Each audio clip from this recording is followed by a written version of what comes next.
ఈరోజు మిత్రుడికి ఇవ్వడం జరిగింది. ఏ అవకాశం వచ్చినా పద్మశాలి సోదరులను ఆదుకోవాలి, మీ అభ్యున్నతి కోసం కృషి చేయాలి, మిమ్మల్ని ఆర్థికంగా నిలబెట్టాలి, ఆత్మగౌరవంతో మీరు బ్రతికే విధంగా ఈ ప్రభుత్వం మీకు వెసులుబాటు కల్పించాలన్న ఆలోచననే లక్ష్యమే మా ప్రభుత్వం యొక్క విధానము అని చెప్పి నేను ఈ సందర్భంగా చెప్పదలుచుకున్న సోదరులారా. ప్రత్యేక రాష్ట్రం ఏర్పడిన తర్వాత Indian institute of handloom technology మన రాష్ట్రానికి లేదు. 10 సంవత్సరాల నాటి ప్రభుత్వం ఆ ప్రయత్నం చేయలే. చదువుకోవాలంటే ఎక్కడనో నెల్లూరులో ఉన్న ఇన్స్టిట్యూట్కో ఇంకెక్కడికో మా సోదరులు వెళ్ళాల్సిన పరిస్థితి ఉంటే నేను ముఖ్యమంత్రి అయిన మరుక్షణం మా పద్మశాలి సోదరులు నాకు గుర్తు చేస్తే కేంద్ర ప్రభుత్వం దగ్గరికి వెళ్ళి కేంద్ర ప్రభుత్వంతో మాట్లాడి ఈరోజు IIHT సాధించడమే కాదు, దానికి కొండా లక్ష్మణ్ బాపూజీ గారి పేరు పెట్టి వారి గౌరవాన్ని, పద్మశాలి సోదరుల ఆత్మగౌరవాన్ని నిలబెట్టాలి అని చెప్పి ఈరోజు మనం నిర్ణయం తీసుకున్నాం. ఇంతకుముందు మిత్రుడు మురళి గారు అడిగినారు, ఆసిఫాబాద్ మెడికల్ కాలేజీలో కొండా లక్ష్మణ్ బాపూజీ గారి పేరు పెట్టాలి అని. వాస్తవంగా వారు ఆదిలాబాద్ జిల్లాకు సంబంధించిన వారు, నల్గొండ జిల్లాలో ప్రజాప్రతినిధిగా రాణించిన వారు, తెలంగాణ రాష్ట్ర సాధనలోనే ఒక ఆదర్శ మూర్తిగా ఉన్న కొండా లక్ష్మణ్ బాపూజీ గారి పేరును ఆసిఫాబాద్ మెడికల్ కాలేజ్కి పెడతాము అని చెప్పి ఈరోజు ప్రభుత్వం నిర్ణయం తీసుకుంటుంది.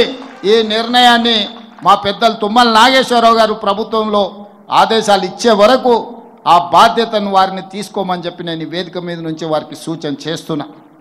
మిత్రులారా, మీ బకాయిలు కావచ్చు, మీ విద్యుత్ బిల్లులు కావచ్చు, మీ యార్ను డిపో కావచ్చు, ఇతర చాలా అంశాలను ఎప్పటికప్పుడు నా దృష్టికి వచ్చినప్పుడు ఎంబడెంబడే వాటిని పరిష్కరిస్తూ ముందుకు వెళ్ళిన.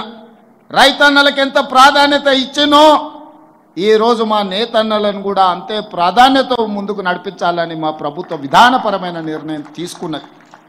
అందుకే ఇవాళ ఈ ప్రభుత్వం మీది, మీ సోదరుడు రేవంత్ అన్న తెలంగాణ రాష్ట్రానికి ముఖ్యమంత్రిగా ఉన్నాడు.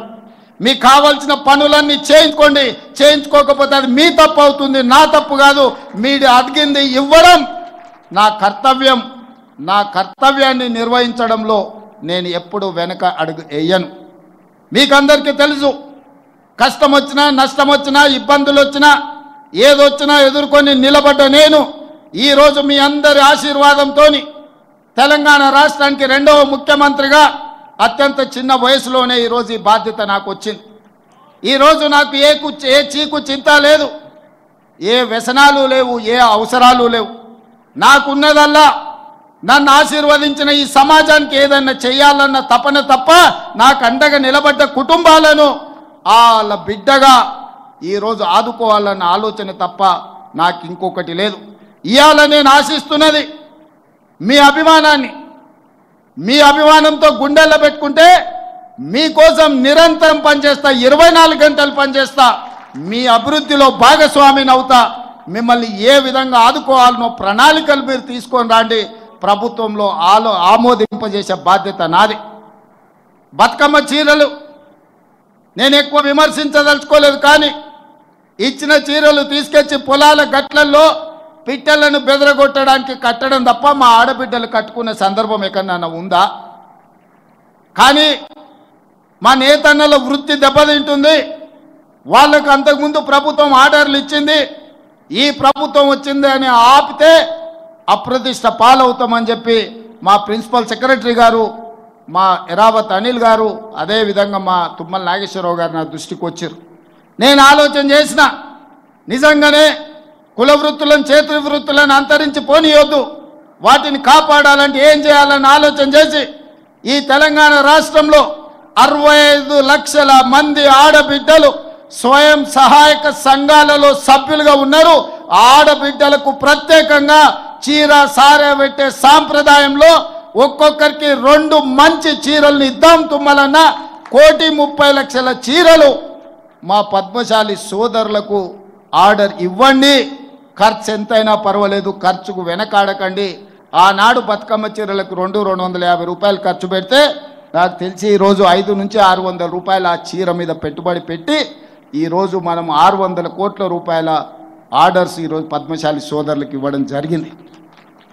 కరెంటు బిల్లులు, బతుకమ్మ చీరల బకాయిలు, వేములవాడలో యాన్ డిపో, అదేవిధంగా మీకు సంబంధించిన బకాయిలను, ఇన్సూరెన్స్లను అన్నిటిని కూడా గత ఆగస్టులోనే మీ సమావేశానికి వచ్చినప్పుడు నిర్ణయం తీసుకోవడం జరిగింది.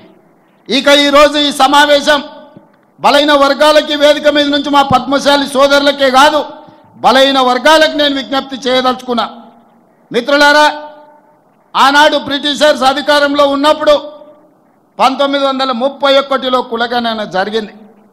1931లో కులగణన జరిగితే మళ్ళీ శ్రీమతి ఇందిరాగాంధీ గారు ఉన్నప్పుడు 1979లో బలహీన వర్గాలకు రిజర్వేషన్లు ఇవ్వాలి, వాళ్ళని ఆదుకోవాలని మండల్ కమిషన్ని ఆ రోజు కాంగ్రెస్ పార్టీ ఇందిరమ్మ రాజ్యంలో మన వాళ్ళు నిర్ణయం తీసుకున్నారు.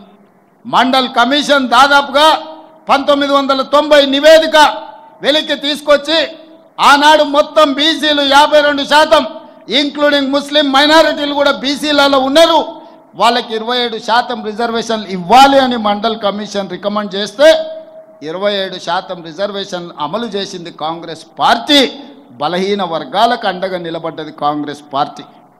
అదేవిధంగా 2011లో సోనియా గాంధీ గారి నాయకత్వంలో దేశం మొత్తంలో కులగణను చేసిండ్రు.